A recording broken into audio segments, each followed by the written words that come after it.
My name's Elena. I'm 23. And the night I cooked for 23 people, my sister stood up with a wine glass and fired me from my own table. I'm a project manager. Spreadsheets are my love language. Every November, I build one called T-Day Ops Final. It has tabs for oven schedules, alag notes, table diagrams. This year's grocery total $486. Tishar. I still have the receipt. Paper wrinkled. Butter smeared on the corner. I started the turkey at 5:12 a.m. According to the timestamp on the photo, I texted my kids birds in. Go back to sleep. For as long as I can remember, holidays lived at my place because my parents downsized into a 2-bedroom condo with a stove that groans when it preheats. Also because I had 2 ovens and a long table and I said yes once. Then again. And then forever. Sloane, my younger sister, is the golden child. Everyone says it like a title.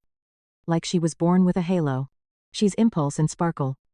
All the volume in every room. Our mother, Linda, calls her spirited. She calls me organized, which in my family is code for boring. Sloane shows up late with stories. I show up early with chairs. If there's only one piece of cake left, it's hers. If there's a mess, no one wants to scrub. It's mine. I should have seen it coming when Sloane forgot the pies 3 years straight. The first year, I paid $180 for 2 rush order pecans from a bakery across town. Then listened to her say, "You saved the day." The second year, she texted at 1142 p.m. "Oh my God, just realized oven broke. Can you just handle dessert?" The third year, I said yes out loud, and something in me said no for the first time. Funny how quiet a no can be. There's a trail, if you look. Venmo requests I sent for wineglasses and folding chairs $78. 6 oheltres, wearing underpending like ghosts. A rental truck deposit of $200 I covered when my brother forgot his wallet. The time Sloane borrowed my stand mixer for the weekend and returned it 6 months later with dried batter welded under the whisk. Shrugging. Don't be so dramatic. The time my mom looked at the rosemary lamb I made for Easter and whispered. Not really whispering. Your sister prefers simple food. You know how she is. Still. I kept hosting. I made gluten-free stuffing for my cousin Harper. Dairy-free mac for my niece Ava. And a pan of plain rolls because Sloane's husband, Chase, hates weird seeds on bread. I set place cards with a silver pen. Placed 3 kinds of mustard in a tiny caddy, shaped like a chicken, because someone once said we never had enough mustard. And now I overcompensate with tiny chickens. People started arriving at 2. Coats. Clatter. Laughter. My kids, Theo and Maya, took drink duty. We FaceTimed Grandma so she could say, "Everyone looks healthy." Which is her version of "I love you." The Nest Cam chirped every time the door opened. A little record keeper that sees everything and remembers nothing unless you ask it to. I didn't know then I'd be asking it to. At 4:37 p.m. The timers sang like an orchestra. Ikarvet. Plated. Passed platters hand to hand. The table looked like a magazine candles at safe heights per my spreadsheet. Gravy boats, on saucers. Napkins rolled in loops of twine. People ate. They smiled. Someone said, "Elena, the turkey is so moist." Sloane rolled her eyes like moisture was somehow offensive. When dessert came out, I exhaled. I'd slept 4 hours across 2 nights. My feet throbbed in a pattern I could have set a metronome to. I leaned my hip against the counter and watched my family be full. I thought, like a fool, that this is what worth feels like. Sloane tapped her spoon against her glass. The room went quiet the way rooms do when people smell a performance. "Family meeting," she said. Grin too wide. Quick and fun. Chase leaned back like he was folding into a throne. He's good-looking in a catalog way. He likes to say big picture when he means someone else do it. Sloane lifted her phone. "We did a poll in the cousins chat," she said. "And we voted you shouldn't host Thanksgiving anymore. It's gotten intense. Too many rules. People feel micromanaged." Chase added. "And honestly, your food's kind of hotel buffet. The flavors are fine. But like, who wants fennel in stuffing?" He laughed alone. Then he added, Softer. No hard feelings. No one spoke. No one said. What no one said? Sit down. Sloan. My mother's smile froze like a painted thing. She toyed with her necklace and didn't look at me. Theo's fork clinked against his plate. Maya's face went red. A slow heat rising from collar to cheekbone. She opened her mouth.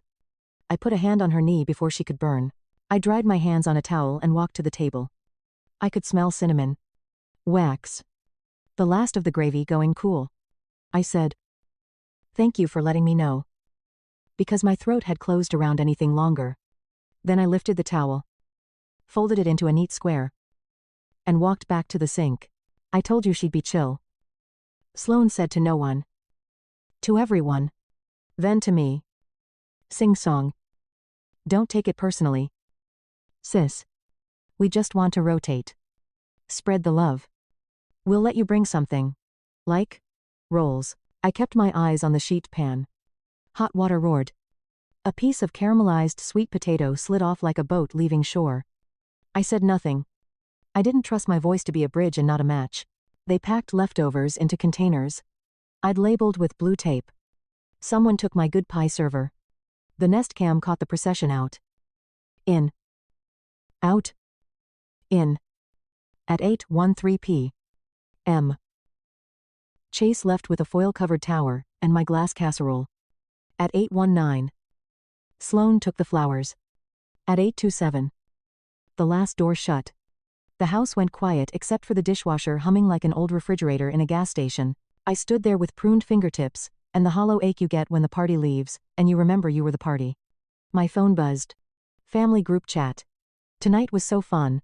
Love you thumbs up emojis for days. No one typed. Thank you. Not once. I'm done. Maya said from the doorway. Voice flat. You're not doing this again. I looked at my daughter. 14. Going on a storm. Theo leaned on the doorframe. Jaw tight. Shoulders high, like he wanted to be taller than all of it. I had two goals in that moment: protect them from the lesson I'd swallowed as a kid and protect myself from the urge to keep performing. I hear you. I said. And I hear me. Then I did something tiny that felt huge. I opened the Holidays core chat. Scrolled to the top. And muted it indefinitely. Then I opened my notes app and typed. Retire from hosting. Under it, I wrote the date and the words, not out of anger. Out of self-respect. If you're waiting for me to say, I argued. That I made a speech about labor and love, and how people forget effort when they're fed, no. I washed pans. I put the silver pen back in its drawer. I watched the Nest Cam highlight the moments this family exited with everything they needed and left the one thing they didn't. 2 hours later. With the dishwasher cooling and my feet in a bowl of warm water, because that's what my grandmother used to do. I opened a new folder on my desktop. Proof. I dragged in the Safeway receipt. I added screenshots of requests I'd sent. Payments ignored. I exported T-Day Ops Final to PDF and saved it there too. Not because I planned anything. Because I needed to see the story as numbers and dates when my feelings started to argue on Sloane's behalf. I told myself it didn't matter. But the truth is, I couldn't sleep. Family meeting. Kept clinking like a spoon against my ribs. I should have seen it coming when she said it would be quick and fun. In the morning, I didn't send my usual Christmas planning message. I didn't ask who wanted ham or prime rib or how many chairs we'd need. I made French toast for my kids and let the group chat quietly choke on its own optimism. By lunch, Sloane texted me privately. No hard feelings. I typed and deleted 3 replies. Then I wrote, none here. I meant it in the most dangerous way possible. When the first holiday without me came around, I figured my silence would be the whole lesson, but that was before a whisper from a teenager and a screenshot from a stranger pulled the thread I didn't realize would unravel everything. You want to know how we got here? Start in the laundry room of a small ranch house with avocado green tiles. That's where my mother taught me the first family rule. Keep it moving. Elena. I was 9. Folding towels. The way hotels do. Thirds. Then halves. Edge tucked under. Sloane was 7. Dancing on a pile of socks. Hair glittering with barrettes. If I stopped. Mom clucked her tongue. If Sloane stopped. Mom said. She's creative. That was the ratio. I learned to smooth edges. Sloane learned to be adored for wrinkling them. Dad worked nights at the plant and slept through holidays. By the time we hit our 20s, had gotten quiet.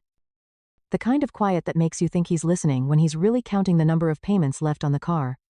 When my parents sold the big house in 2015 and moved into the condo with the groaning stove, I volunteered my place for just this year. It stuck. I made a binder labeled Holidays. Clear sleeves. Tabs. A map of outlets for crockpots. There were small red flags I ironed flat. The time Sloane texted an hour before Christmas dinner. Can you make a second ham? Chase invited his lacrosse friends. Love you, and I sprinted to a corner store and paid $39.99 for a last lonely ham that tasted like salt and regret. The time my mother stepped into my kitchen, looked at the rosemary garland, and said, "Pretty. But your sister gets hives around strong scents." I took the garland down. Sloane arrived wearing a perfume called Volcano.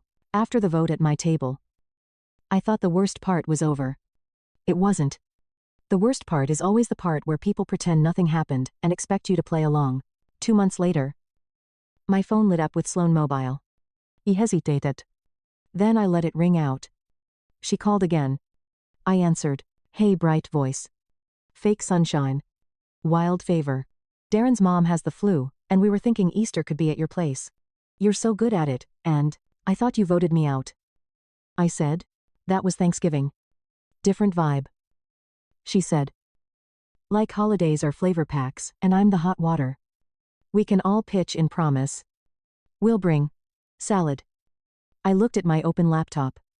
The proof folder glowed back. I could feel my kids listening from the hall. I have plans. I said. A beat. With who? Like I needed a note from a parent. With myself. She laughed. Sharp. Okay. Well, don't be mad when Mom says you're making things difficult. 3 minutes later, Mom. Then my brother. Aaron. Mom's text. We shouldn't let one miscommunication ruin tradition. Everyone misses your house. Aaron's don't punish the group. Sloane was clumsy. It wasn't a coup. Sloane again, we can Venmo for groceries if that's the issue. 150美元. I took screenshots. The timestamp sat in a neat stack. 1207. ER10. ER13. I didn't reply. Easter came. I hosted nothing for them. I made lasagna for my kids and 2 neighbors who'd lost their jobs. We ate on the floor and watched a movie with the captions on. It felt like exhaling after a decade of shallow breaths. A week later, an aunt DM'd me a photo from Facebook. Sloane's post, a blurry centerpiece. Store rolls in a tangle of foil. Captioned. Some people care more about control than connection. We had a beautiful, imperfect Easter anyway. A heart emoji. I couldn't comment. She'd blocked me. I saved the screenshot, timestamp 4:22 p.m. to proof. By June, the quiet started to crack. Linda called me from the Father's Day barbecue she'd pushed onto Sloane. It's chaos. She whispered over the sound of a smoke alarm. They ran out of plates. Chase broke the grill. The coleslaw's warm. Elena. Warm. Walk away from the mayonnaise. I said.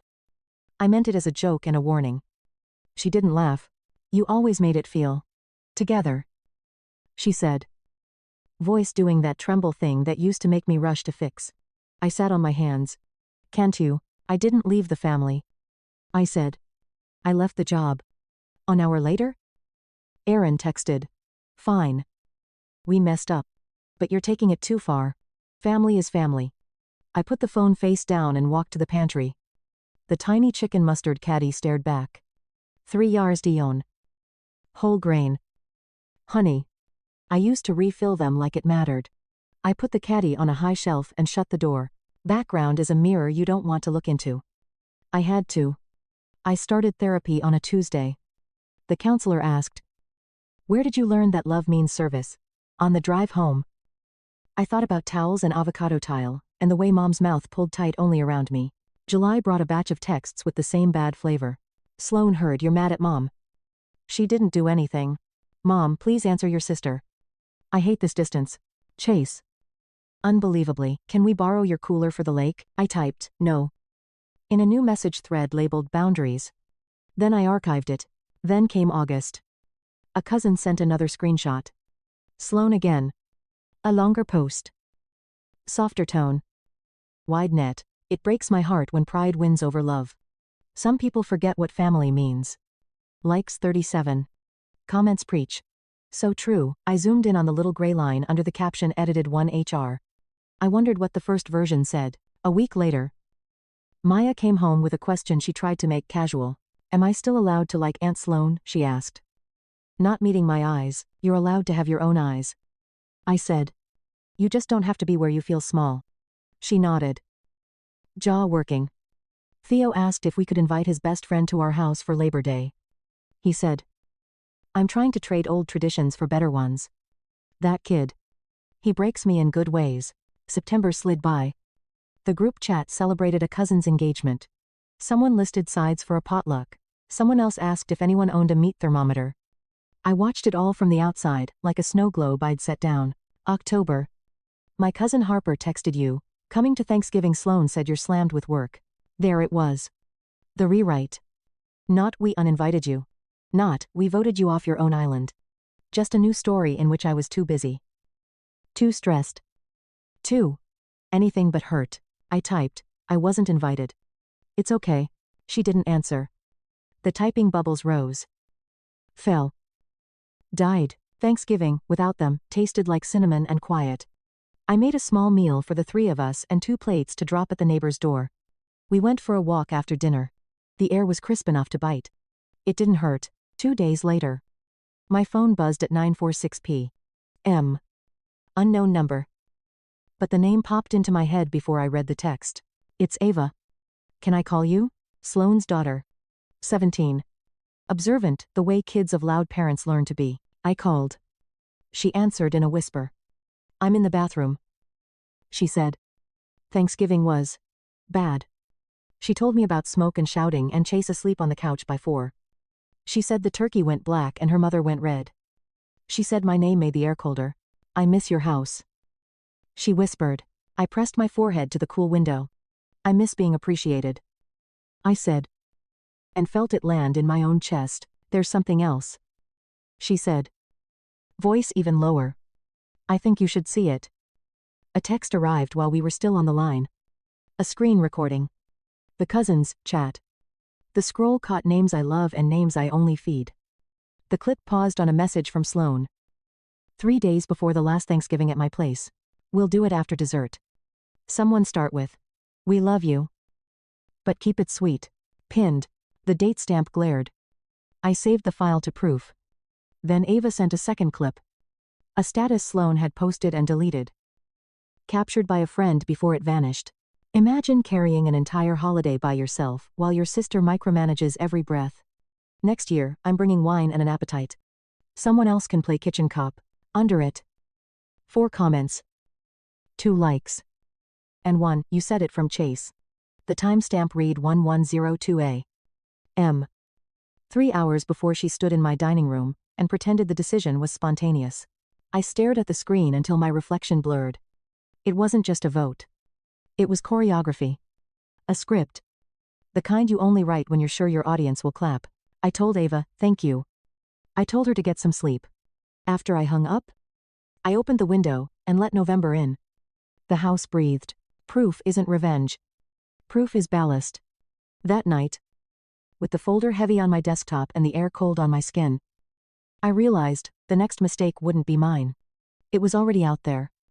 Typed in bright letters. Waiting for me to decide what to do with it. Proof sits quietly. Until you touch it. Then it hums under your skin. I told myself I wasn't going to use it. Then Mom called. She started soft. I don't want sides. She said. I want harmony. I could hear a TV in the background. The game show she falls asleep to. Your sister is sensitive. I'm not a knife. I said. Silence. Then. If you'd seen the look on her face when you refused Easter, I did see her face. I said. When she stood in my dining room and read from a script. What script? I opened the folder. I stared at the pinned message from the cousins chat, the one Sloan wrote 3 days before Thanksgiving. I thought. Just mom. Just clarity. No drama. I sent the screenshot. Green bubbles. The photo delivered. Underneath. I typed. This is what I mean. Her reply took a full minute. Where did you get this? From someone who didn't want to be part of a performance. Elena. She typed. This looks edited. There it was. Not curiosity. Not shock. Doubt. Like I'd forged it between basters. I swallowed the old reflex to explain. I typed. It's not. Then I made my mistake. I sent the Nest Cam clip of dessert. The part where Sloane took the flowers and said, "We'll let you bring rolls." In the corner of the screen. The file name flashed as the message uploaded IMG, 9423, Ava. MOV. I didn't see it until it was gone. Mom did, she wrote. Ava. Then? Before I could reply. I'm calling Sloane. No, I typed. But the typing dots were already there on her end. A minute later.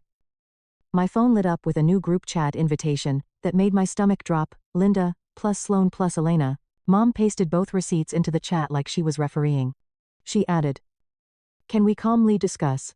Sloane responded in 4 seconds. Wow. Elena spying on us now and dragging a teenager into it. Classy. I typed. Don't pull her into this. But the damage was done. A second alert. Ava Kelling. I answered. I'm sorry. She whispered. Breath shaking. She saw the file name.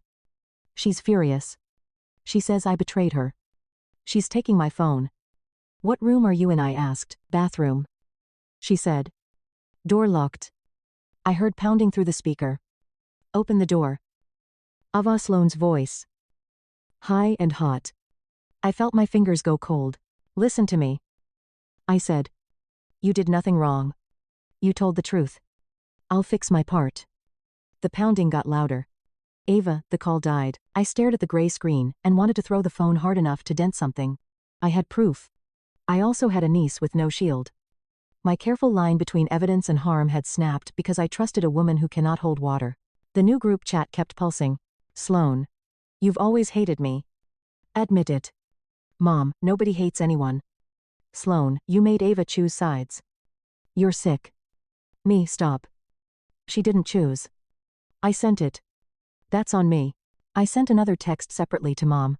Please don't forward anything else. You just hurt the one person who told the truth. She replied with a tiny thumbs up. I wanted to read his apology and couldn't. I drove. No plan. Just motion. Past the grocery store where I've memorized the aisle numbers. Past the school where Theo loses track of time in the art room. Past the park, where Maya learned that cartwheels work better on grass than gravel. I parked outside a coffee shop and watched people carry cups with both hands like offerings. My phone buzzed again. Aaron, this time. He sent a screenshot from the bigger family chat. The pinned message. The Nest clip. The thread was a bonfire. Cousin Mark wait. There was a vote Aunt Sharon. In poor taste. Sloane. Chase. Everyone needs to chill. It was a joke. Harper, you threatened to do it after dessert and call it a joke. Linda, please keep this civil. Sloane. Stop policing me. Mom? Chase fennel is a weed anyway. Harper, it's an herb. Genius. Aaron. Can we focus, Elena? Where are you? I typed, getting a coffee. Aaron. You dropped a bomb. Me, I sent proof. The bomb was already ticking. He replied, with a single period. The universal sign for I don't have a counterargument. Ava texted from a number I didn't know. Blocked on her usual phone. Probably using a friend's. She wrote. Grounded. No phone. No friends. She said I'm ungrateful. Then. I'm okay. Don't worry. I just needed you to know you're not crazy. My chest unclenched an inch. I wrote back. I'm sorry for making it harder. I won't send anything that touches you again. She sent back a heart. Green? The cheap kind that still counts. That should have been the end of it. It wasn't. Sloane went on offense. She posted an apology on Facebook. One of those paragraphs that says nothing and everything. If people felt hurt by my attempt to keep holidays fun. I'm sorry they took it that way. Let's stop weaponizing screens and get back to family. Comments poured in. Her friends threw halos at her feet. The neighbors liked it.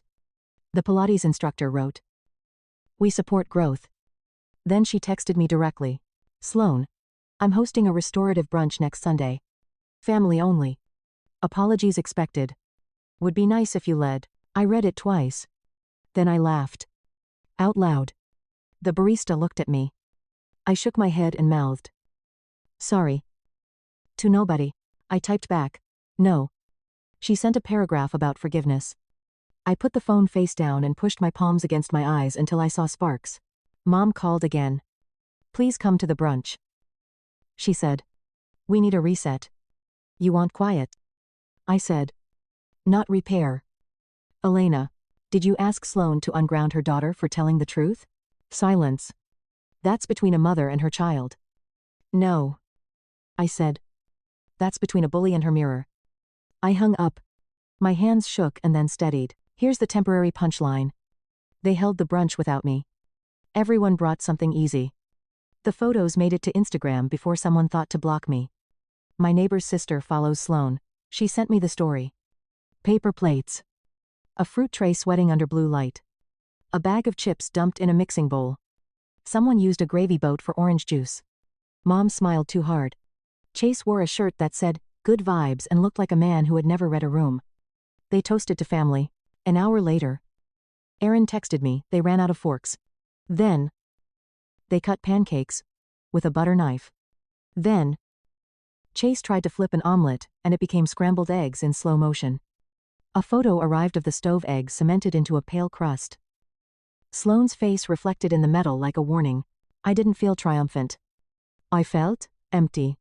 Watching people fail at what I used to carry doesn't feed you. It just proves you were heavy. That afternoon, a message showed up that made the laughter die in my throat. It was from the school office. Subject: emergency contact update. Body: hello.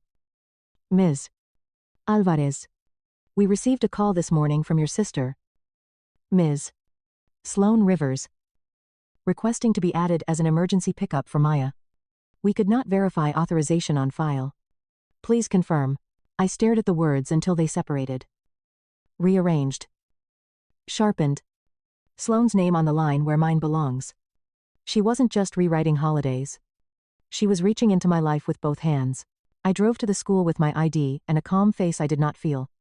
I signed the form that removed every extended relative from the list. I put the paper in my proof folder when I got home.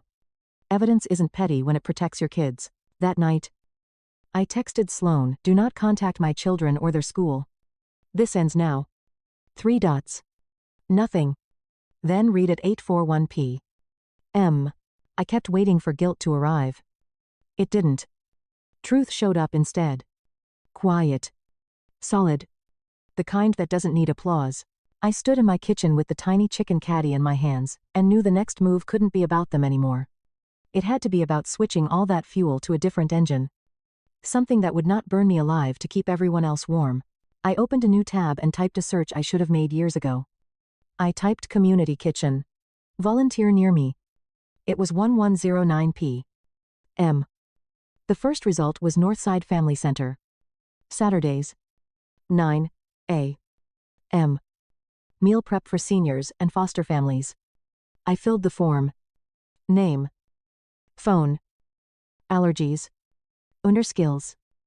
I wrote scheduling. Crowd control. Gravi. They emailed back at 1112 p.m. A real person. Ruth. We're short on hands this weekend. If you can make it, we'll put you to work. Hairnets provided. I showed up in sneakers and an old college hoodie. The room smelled like onions and bleach. Stainless counters. Whiteboards with times and temps. My lane. A guy named Ortiz handed me a clipboard. We portioned to 120 trays. Low sodium on the green labels. No nuts on the yellow. I took the pen, and my brain lit up like a switchboard. By 9:40. I'd reordered the line so the bottleneck lid ceiling sat between the 2 fastest stations. By 10:15. We were ahead of schedule. Someone laughed and said, "You run this like a wedding." And I didn't know whether to correct them or say thank you. We finished at 1152. The room exhaled. Ruth patted the clipboard. "You coming back next week?" "Yes," I said. Before I could overthink. And the week after, I washed my hands and felt a piece of me reattach. Not the part that wants applause. The part that likes getting people fed. At home. I opened my proof folder and created a new one build. I dragged in the volunteer schedule. A photo of table 4 with the green labels lined like soldiers. A picture of the tiny chicken mustard caddy. Now in my tote. About to be repurposed at Northside for hot sauce packets because people actually use hot sauce. Then I reached for the cord I'd avoided. I opened Google Drive to pull last year's T-Day Ops, final, and adapt it for the center. I clicked the little activity icon I never click. It showed a timeline. Blue dots next to names. I expected my own. I didn't expect viewed by Sloan Rivers 11/21. 9:02 a.m. 3 days before the vote. She'd opened my playbook. She didn't cook. She copied the map. The page view log felt like her fingerprints on my throat. I took a screenshot. Added it to proof. I scrolled further. Shared with Family Core. I frowned. I hadn't shared that file in months. I clicked. It showed anyone with link editor. Toggled by Aaron Alvarez 11/6. 4:14 p.m. I called him. Did you open my Thanksgiving doc in November? I asked. Pause. Mom asked if we could all add notes. He said. Defensive already. Sloan said it would make you feel included. I thought. Next time. Think again. I said. He sighed. I didn't fill the silence for him. When I hung up, a new email landed. Subject line, rental reminder returns, due 11/29. It was from Metro Event Supply. I opened it. Frowning. Invoice 10/4 sept. 2 chafing dishes. 12 warming gills. 1 coffee urn. Customer Elena Alvarez. Billing address mine. I hadn't rented anything. I called the number in the footer. A man answered. Metro Event. Paul speaking. Hi. I just received an invoice for equipment I didn't rent. I said. Invoice 3/4 Paper sounds. Keyboard clacks. That was picked up by a Rivers, Sloan Rivers. She said she was you. Same last name. No. I said.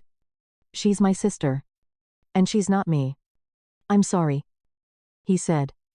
She logged in under your customer profile. Looks like she used a card ending in 3124. Deposit still pending. If the urn comes back dented, we charge it. My card. The one I used last year. I saw it then, the casual borrowing that becomes an entitlement. I asked him to note the file unauthorized use. I asked for the receipt. He emailed it. Timestamp 11:23. 1041 a.m. 10 minutes before my turkey photo. I forwarded it to myself and dragged it into proof. Evidence feels cold in your hand. That's how you know it's real. I sent a single text to Sloan, do not use my accounts. Any. Ever. Read at 2:18 p.m.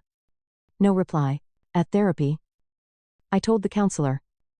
I want to do something that isn't just. Not hosting. What would yes sound like, she asked. Yes to people who don't treat me like a utility. I said. Yes to feeding without shrinking. Make a plan. She said. 1 for your energy. 1 for your safety. And 1 for your voice? I drafted 3 lists. Energy Northside Thanksgiving. Project manage their calendar. Build a shareable prep doc that belongs to them. Not me. Teach 3 teens how to run an assembly line without yelling. Safety freeze my credit. Change all shared passwords. Remove any autofills. Replace my front door lock code. Add cameras to the back door. I hate that part. I did it anyway. Email the school. Cease all third-party contact attempts. Document any calls. Voice 1 meeting. 30 minutes. At mom's condo because she asked. Ground rules in writing. No phones. No shouting. No triangulating. We speak in facts. When it goes sideways, I leave. I printed the rules on a single page. Font large enough, my mother wouldn't squint and claim ignorance. I also printed 3 sets of proof. Not the whole folder. Just the spine pieces. The pinned, "We'll do it after dessert." The next door post I found where Sloan asked. 2 days before Thanksgiving.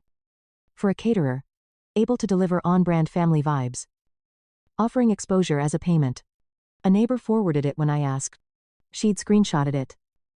Dumbfounded. And saved it because she saves everything. The Metro event invoice with my name and her pickup signature. The Google Drive activity showing her view. The school's email confirming the attempted emergency contact, change. Each page had a sticky tab with a verb. Planned. Posted. Posed. Charged. Reached. Call it petty. Call it thorough. I called it air. Mom texted to confirm the meeting Sunday. San Ling Ling. Just us. She wrote. No drama. Which is what people say when they've already brined the drama and preheated the oven. Saturday morning. I went back to Northside. We tested cranberries. Ruth said.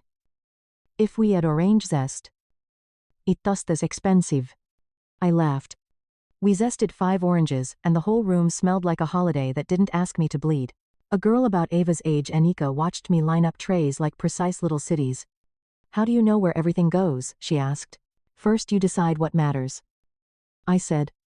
Then you move everything else around it. She nodded like I'd said something worth writing down. I went to the supply closet and slid the tiny chicken caddy onto a shelf marked condiments. Ortiz saw it and grinned. That chicken yours? Not anymore. I said. It lives here now. When I got home, a padded envelope sat on my porch. No return address. I opened it with a knife. Inside my glass casserole dish. Wrapped in a grocery bag with a note scrawled across the plastic in Sharpie THX. The Nest Cam caught no one at the door. A drive-by drop. I washed the dish anyway. That's what you do when you decide to stop being angry and start being awake. Sunday. 2:48 p.m. I put the binder in my trunk. A simple white thing with a spine label Holidays fact pattern. I am who I am. I wasn't going to scatter papers across my mother's coffee table like a tabloid. I made a folder for each of us.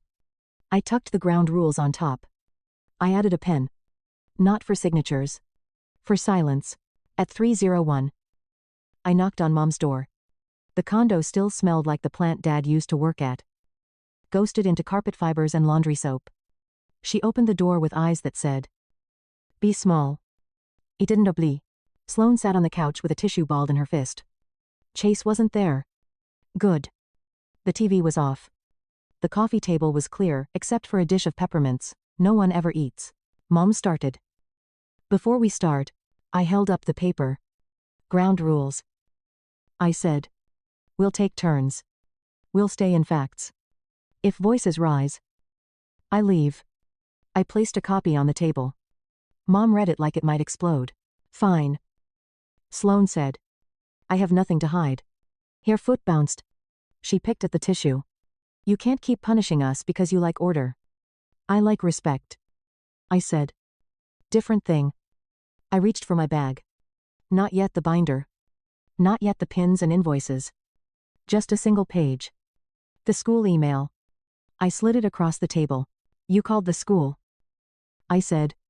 You tried to put your name above mine. Sloane's face went through 3 colors fast. I was trying to help, she said.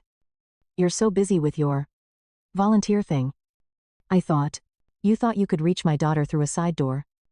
I said. No. Mom's mouth opened. Closed. Sloan. She said. Voice low. Sloane's chin lifted. You've always controlled access. I wanted to see Maya without your rules. She's not a room. I said. She's a person. I slid the next page. The Metro event invoice. Her signature looped like a flourish. You used my account. I said. My card. You formed a habit out of my boundaries. Her eyes narrowed. It was an accident. She said. Auto-fill. You set it up that way.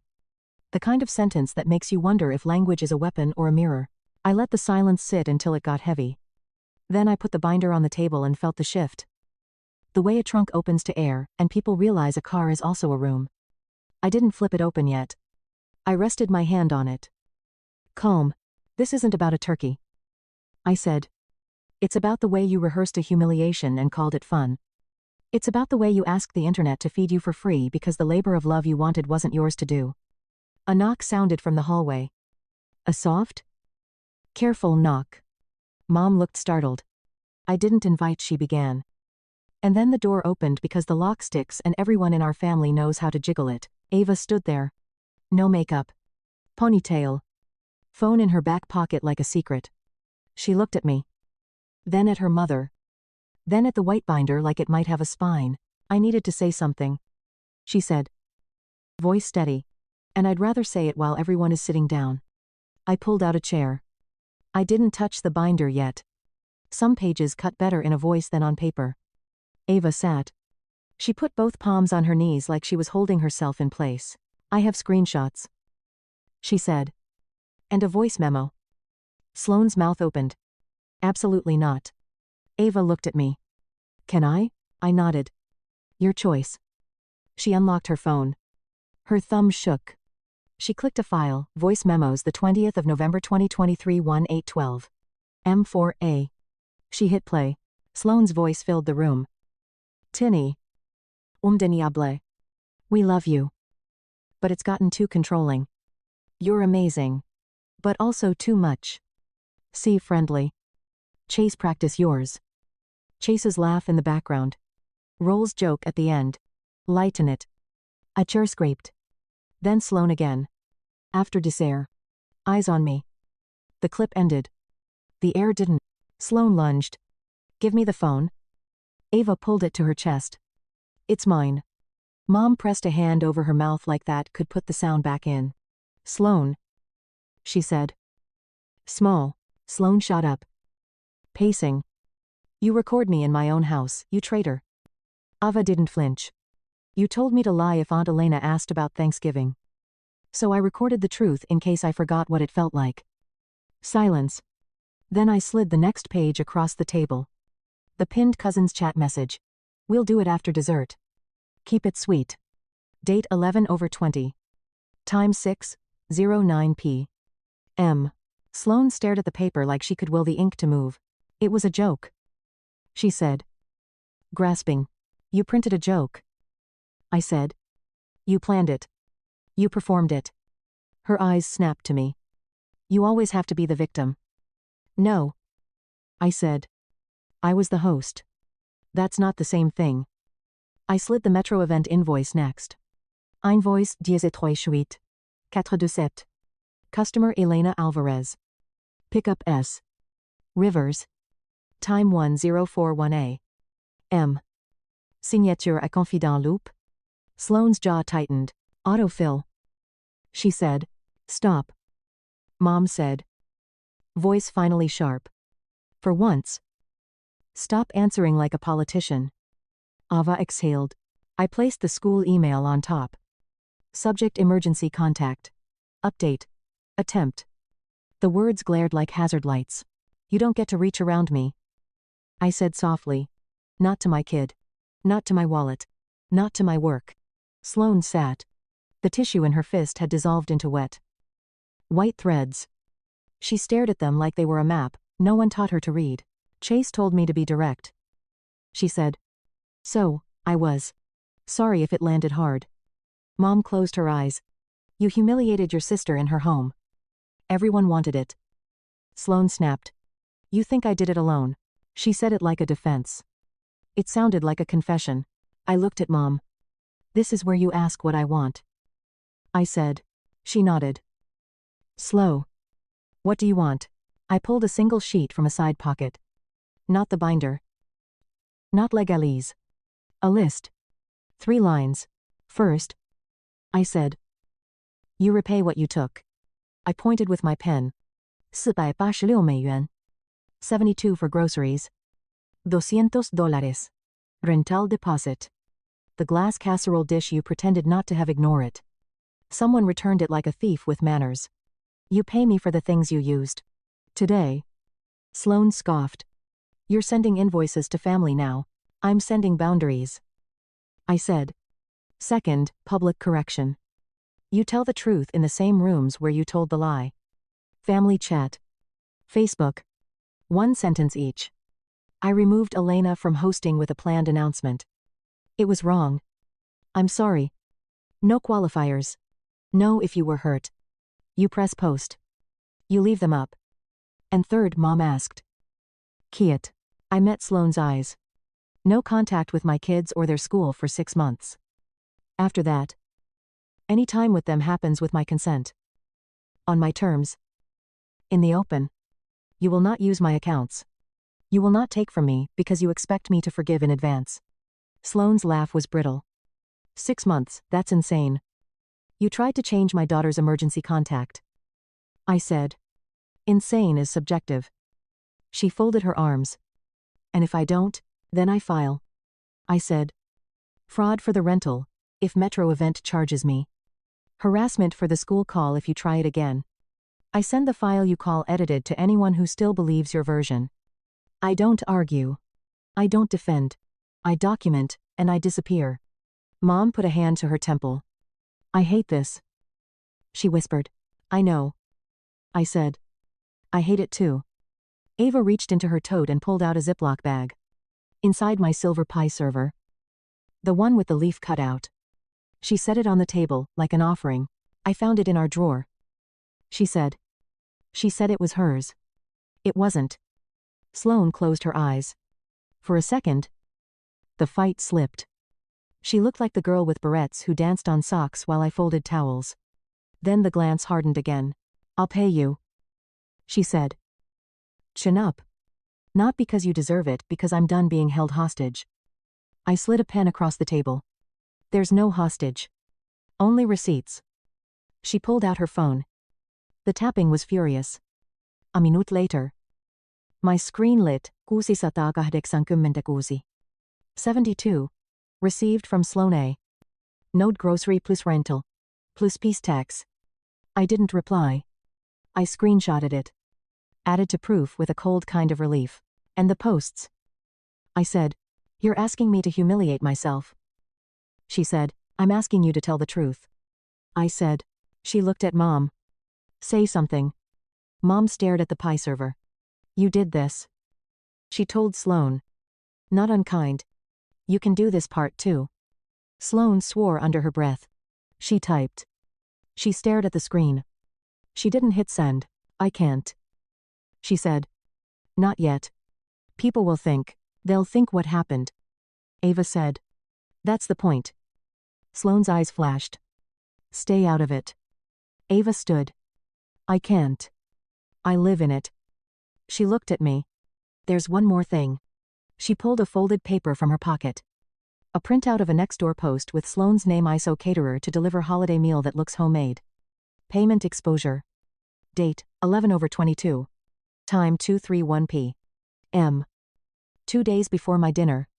A neighbor's comment circled in pen, pay people. I didn't need it. I knew it. But the words in ink hit different. Sloane tore the paper. People screenshot everything. She muttered. Because they've learned words evaporate. I said. Screenshots, don't. The room felt small. The peppermints watched from their white dish. I stood. I'm leaving. I said. The conditions stand. You can meet them or you can keep running. Either way. I'm not chasing you. Sloane shoved back her chair. This is what you wanted. She said. Power. No. I said. Peace. I picked up the binder. I slid the pie server into my bag. Petty, maybe. Mine, yes. At the door. Mom touched my elbow. If she makes the posts. Will you? Come back. To us? Mom. I said. Gentler than I felt. I'm not a rental, you return in good condition. I'm a person. I'll be where I'm respected. If that's with you. I'll know. In the hall. Ava caught my sleeve. If she doesn't post. Can I still see you? Yes. I said. You're not collateral. She blinked fast and nodded. The girl has learned to cry without making sound. I walked out. The air in the corridor tasted like dust and old heat. I went down the stairs because the elevator sticks and I wanted motion. At my car. I popped the trunk. The binder slid in with a soft thud. The trunk scene I'd avoided for months was this simple: put down what isn't mine. Take what is. My phone buzzed before I closed it. A text from an unknown number. It was a photo of Sloane's Facebook page. Post live. One line. I planned the speech that removed Elena from hosting. It was wrong. I'm sorry. No heart emojis. Naif. Comments already stacking. Some surprised. Some petty. One from Chase. This is dramatic. One from Mom, thank you. Another ping. Family chat. Sloane, I owe you an apology. Elena. We planned it. It was cruel. I'm sorry. A second later. A third ping. Separate thread. From the school office. RE emergency contact. AM's S eat. Rivers attempted a follow-up today. We referenced your written directive. No changes made. I felt the tremor that comes after a bridge holds. Relief. Then the ache where you'd been bracing. The price arrived on its own schedule. A final text. This one from Sloane. Private. Payment sent. Post up. 6 months. But don't expect me to grovel. Don't expect me to clap for your little soup kitchen. Either.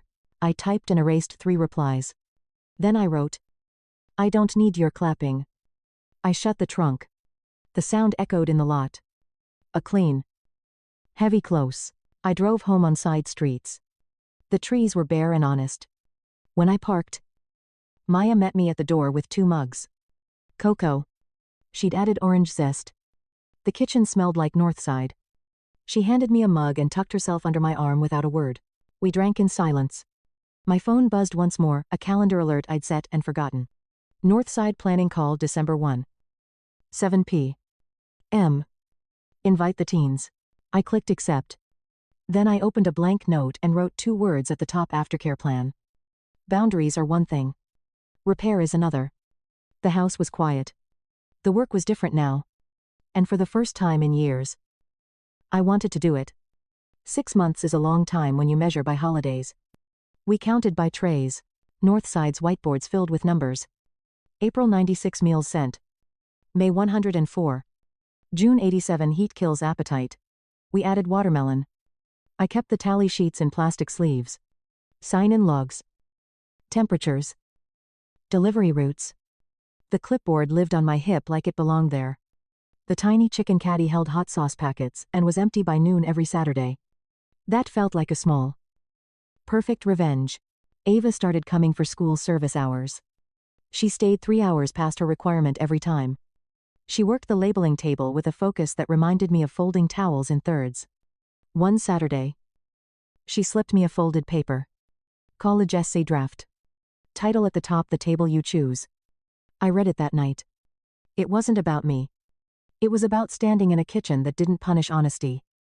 I put the draft in the build folder, and didn't edit a word. At home, silence got softer. Theo cut onions like he was training for a sport. Maya learned to make stock. We set our own small rituals. We ate outside when it wasn't raining. We wrote kept lists on scrap paper, kept laughter. Kept calm. Kept keys. I did the boring safety things too. New passwords.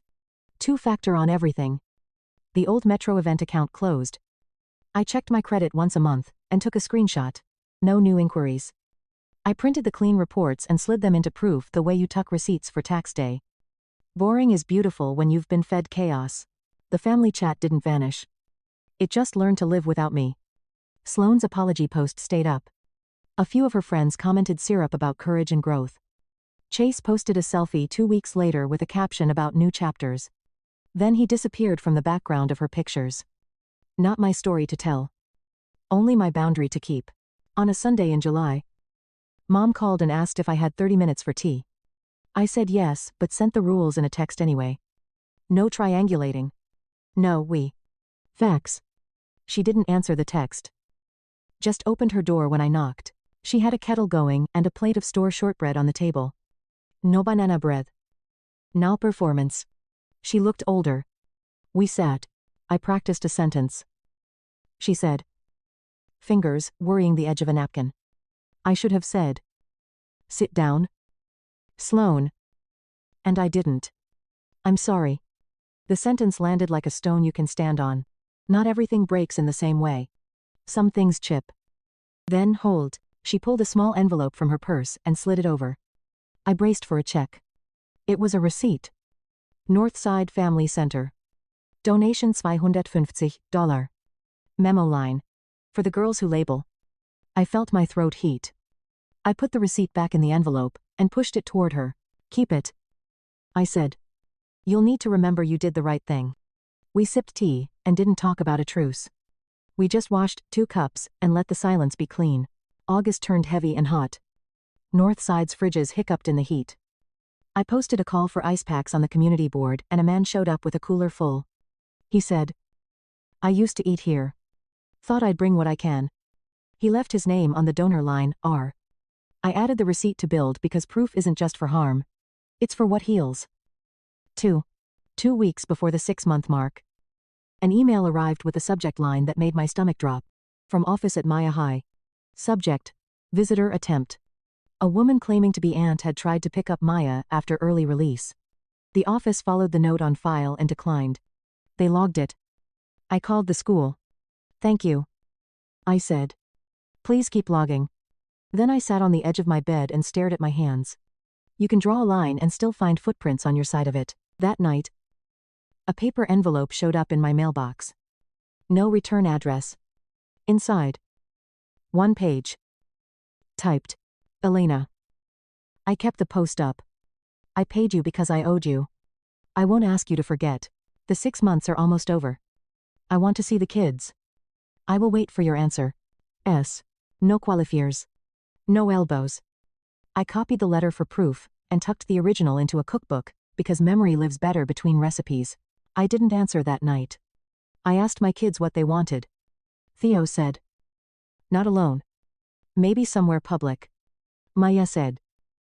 If she makes it weird. We leave. We settled on the park on a Sunday. Noon. 30 minutes. I texted Sloane the time and the boundary in one message. She answered with a single word. Okay. The morning of. I added more ground rules to my head. No revisiting old fights. No fishing for forgiveness. If she slips, we end it. I wrote them on an index card and put it in my pocket. Things on paper stay steadier than things in your mouth. She arrived with no chase and no performance flowers. She hugged her kids too hard and cried in a way that wasn't for the cameras. She kept looking at me like she wanted me to say something to make it easier. I didn't. She sat on the bench. Maya stayed on her skateboard but listened.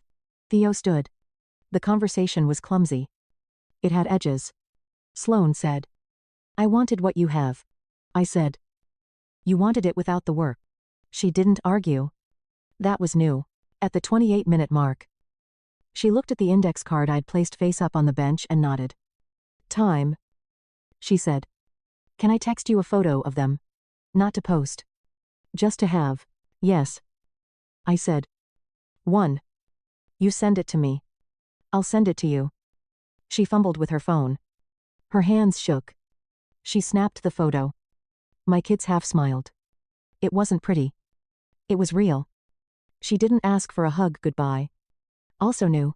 I went home and sat with the feeling that I'd paid something and also been paid back. Not equal. Nothing ever is.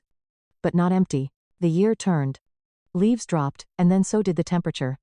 Northside Thanksgiving arrived faster than anyone was ready for. We doubled the cranberries this time. Ortiz made his mother's green beans with garlic and soy. I printed a revised ops doc with the center logo at the top instead of mine. I wrote belongs to everyone in the footer and smiled at the way that looks like law when you're tired. We fed 132 families. I know because I counted. The last tray left at 1241 p.m. I stood in the doorway with Ruth and watched cars pull out. A teenager held up the hot sauce caddy and shook it like a trophy. I took a picture and didn't post it anywhere. In the evening, I set 3 plates at our table. Theo lit 1 candle. Maya put the salt where the mustard used to be. I carried out a roast chicken because turkey is not sacred if you've learned to let go of rules that were never yours. We ate. We didn't say grace. We said thank you to each other. My phone buzzed. I thought about turning it face down. I didn't. It was a photo. My kids on the park bench. Sent from my number. Just the picture. No text. Sloane had done exactly what we agreed. The message said nothing and somehow said, I can learn. Later. Mom called. She said, I made stuffing with oranges like you taught me. Your father would have loved it. I smiled into the dark and let her keep that picture. He wasn't there for most of the holidays. He is now. In sentences that are finally gentle. After dishes. I opened the proof binder for the last time. I don't mean the folder stops mattering. I mean the way I looked at it softened. The pages were no longer hot coals. They were just paper. I moved the binder from my desk to the high shelf in the closet. Next to it, I slid the build binder. Same size. Same spine. 2 different weights. In December, Northside hosted a small winter market. We sold cookies and hand-knit hats and Ava's zines to raise money for a new fridge. Mom came and bought 2 hats. Erin built a folding table that didn't collapse. Sloane stood at the coffee urn for an hour and did not complain that the cups were thin or that the sugar was wrong. She didn't look at me much. When she left, she said, "See you around." Like a normal person in a small town. I decided to let that be enough for now. People ask what revenge feels like when you finally get it. I don't know. What I have feels different. It's a kitchen that doesn't demand I set myself on fire. It's a teenager who knows how to name a lie and still be kind. It's my mother washing 3 pans in a row and not narrating a single flaw. It's a late email with the subject line "Donation received $50." Sent from a username I didn't recognize. It's a mustard caddy refilled with hot sauce and empty again by noon. On New Year's Eve, we stayed home. We wrote what we were keeping for the next year on index cards. Theo friends who show up. Maya my skateboard. Me, peace with proof. At midnight, fireworks popped somewhere behind the trees. Invisible, but loud. I stood at the window and said the sentence I tell Anika when she asks me how I organize a room full of chaos. First, you decide what matters. And then you move everything else around it until the shape makes sense. Story 2. I opened the door with excitement and hope. The children had been running around the apartment since early morning, waiting for their dad. They counted the days until he returned from his shift. I waited. 2. Despite everything that had happened between us, I hoped that when he returned home, he would become softer. Maybe we would start again with a clean slate. I set the table. Cooked his favorite borscht. Baked a pie. I even styled his hair. I wanted to greet him beautifully. He always frowned when I looked tired. I thought maybe he would see me so well groomed, happy, and understand that we still have a chance. Hearing the front door open, I rushed to meet him. My heart was pounding. The children shouted "Daddy" and rushed to him. And I approached him a little more reservedly with a smile. He stood in the doorway. Tanned. Stubbly. In a dusty jacket with a backpack on his back. But there was no joy. No fatigue. No warmth in his gaze. Only a cold. Heavy and muddy. Like water in a swamp. I was confused. But still came closer. I stretched out my arms to hug. At that very second, he punched me right in the eye. I didn't expect it to hit me in the face. The blow was so strong that I lost my balance and fell backwards. Hitting the back of my head on the wall, everything went dark before my eyes. There was a buzzing in my ears. For a second, I couldn't even hear my own breathing. Then the pain returned. Sharp. Unbearable. Burning. My eyes ached. My head was spinning. I tried to get up. But my legs wouldn't obey me. The children were screaming. I heard the youngest mother cry. And the eldest shout, "Daddy." What's wrong? But he didn't even turn around. He walked past me, as if I wasn't there. Took off his shoes. Threw his backpack in the hallway. And went into the kitchen. I sat on the floor. Pressing my palm to my face. The skin under my fingers was hot and pulsating. The taste of blood appeared in my mouth. And then I realized that my lip was split. He came back from the kitchen. Looking down at me with disdain. "Pack your things and get out. I warned you," he said dully. I didn't know what he was talking about. There was no warning. The last time we talked, he said he was tired. But he missed me. He even apologized for being rude last time. I cried with joy then. I thought that the shift had done him good.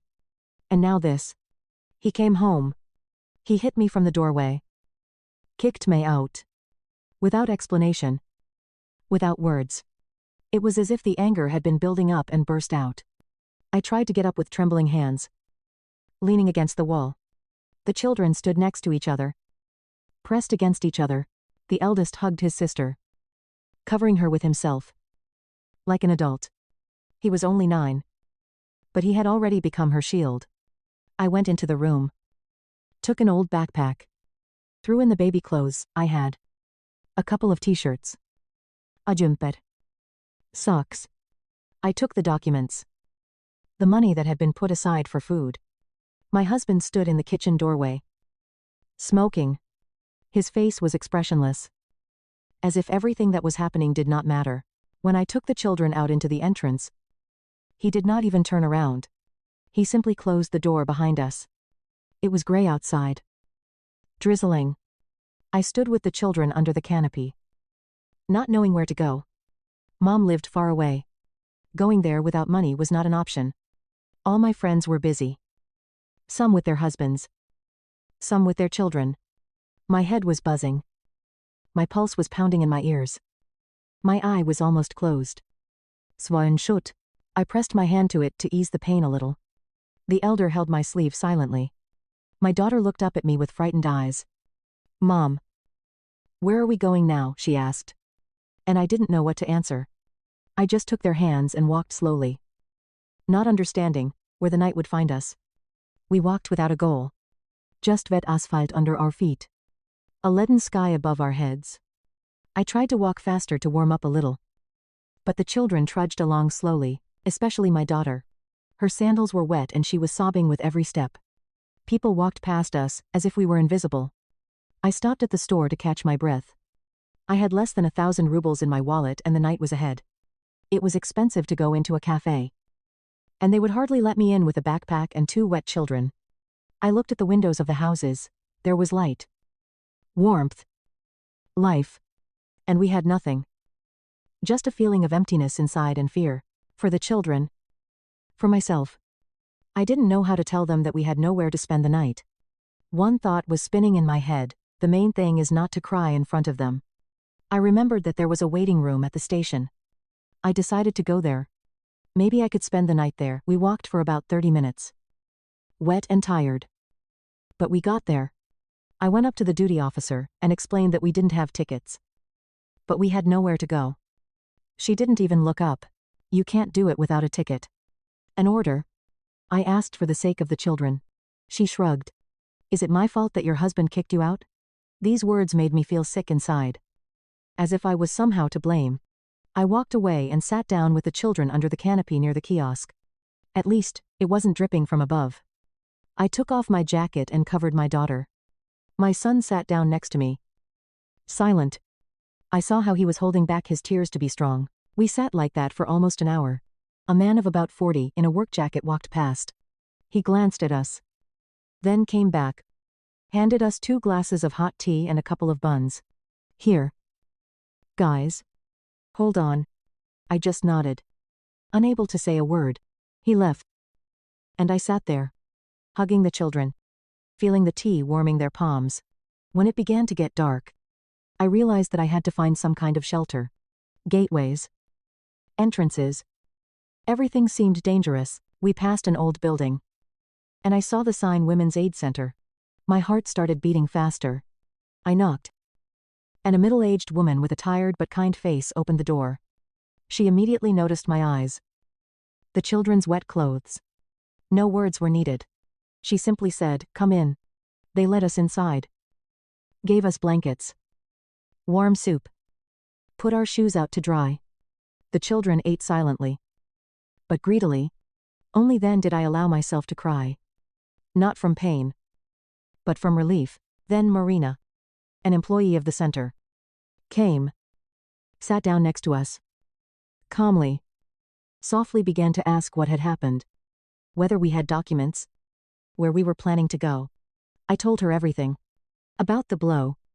And how we were kicked out. She listened attentively. Without interrupting. Then she said, "Can we leave you with us for a week? Then we'll decide what to do next. There's a lawyer. A psychologist. Will help you recover. But you need to file a complaint." I nodded. But inside I was cringing. Fear was stronger than logic. I was afraid that he would find us, that the children would see another terrible day. But I understood that to remain silent would mean leaving everything as it was. We were assigned to a small room with 2 beds. The bed was clean and smelled of lavender. My daughter fell asleep instantly, hugging the teddy bear they gave her. My son lay looking at the ceiling. I sat down next to him. "Mom. He won't come back. Will he?" he asked in a whisper.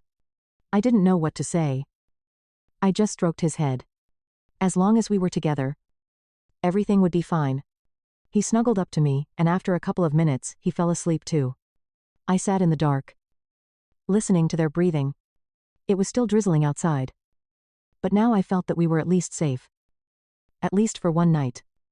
At least for a little while. And that was already a huge gift. In the morning, waking up in a small but clean room, I didn't understand where I was at first. Yesterday's events were still spinning in my head. And it seemed like a nightmare. But when I saw my daughter sleeping sweetly, hugging a teddy bear, and my son yawning and covering his head with a blanket, I realized that this wasn't a dream. We really left. We really were taken in. I stood up, went to the sink, looked in the mirror. My eye was swollen shut. Underneath was a dark bruise. My lip was swollen. This face no longer hid any pain or shame. Only fatigue and determination. I couldn't go back. Even if he begged on his knees. Even if he promised to fix everything. It was clear that once he raised his hand, he would do it again. And next time, perhaps even worse. After breakfast, when the children went to the playroom, Marina came up to me again. She brought paper, a pen, and suggested that I write a statement. I was silent, clenching my fingers. To sign means to admit everything officially. Means to take a step from which it would be impossible to roll back. I was afraid not even for myself. But for the children. What if he decided to take revenge? What if he started threatening? But then I remembered how my daughter cried in the entryway. How my son stood up for me. How I collected my things with shaking hands. I'm not understanding where I was going. I took a pen and signed name, surname, address. Everything as it should be. Marina nodded, without asking unnecessary questions. There was confidence in her eyes. She said that a lawyer would help with the next steps. In the meantime, I needed to undergo a medical examination and apply for temporary assistance. We went to the nearest clinic. The doctor, seeing my face, only sighed. Again. The examination was quick but thorough. Contusion of soft tissue. Suspected concussion. Hematoma on the neck. Traces of his fingers. The doctor wrote a report. Made copies. I felt like a piece of evidence. Like a piece of evidence. But my determination grew stronger inside. Not because I believed that the law would fix everything, but because otherwise I would forever remain a victim. After the clinic, we went to the police station. The children stayed with the center's psychologist. The station smelled of paper and mustiness. The duty officer looked at me with a tired face. Then at the certificate. At first, he wanted to brush it off. Yes. Maybe you'll make up again. But when he saw the photos of the doctor's report and the statement, he became more attentive. They called the investigator. I told him everything as it was. From my husband's return from his shift to him kicking us out at night. I had never spoken about this out loud before, and I didn't think that my voice could tremble so much when you tell the truth. He wrote down every word. Then asked, "Was there violence?" Before I nodded. Yes. There were fights. Shouting. Once he threw a mug, and once he pushed. I forgave everything, thinking that it was just fatigue. Nerves. Character. But now I understood it. This was the beginning. After giving evidence, we returned to the center. The children were already getting used to the environment. They made friends with other kids. I noticed that my son's eyes were a little less scared. He started smiling again. For the first time in a long time, my daughter asked me to draw. And I sat in the corner while they played. And for the first time in many weeks I felt light. Unhappiness was still far away. But freedom. No expectations that the door would swing open and he would come screaming. No constant worry that I said something wrong. And served dinner at the wrong time. Looked at it the wrong way. Only silence. And my children nearby. Marina came to me later. Said that the application had been accepted. A case would be opened. They also offered me to temporarily stay in the center longer until the housing issue was resolved. She advised me to apply for benefits as a victim of domestic violence. And to file for alimony. I listened. As if in a fog. Just recently, I didn't even know what to do in an hour. And now I had a plan. A tiny, shaky one. But a plan nonetheless. In the evening, when the children went to bed, I sat by the window and watched the raindrops flow down the glass. Somewhere far away, in the apartment that had once been my home, someone was turning on the TV. Heating up dinner. Drinking tea. But for me that door closed forever. And for the first time in my life I didn't regret it. Because I saved myself. Because I chose not to endure. Because my children deserve a mother who is not afraid to live. Every day I began to breathe a little more freely. The room in the center, although small, became a real refuge for us. There was no one shouting. No one breaking down doors. No one stomping down the corridor in rage. In the mornings, we had breakfast together with other women. Just like me. With bruises under our eyes. With drooping shoulders. But with children in their arms.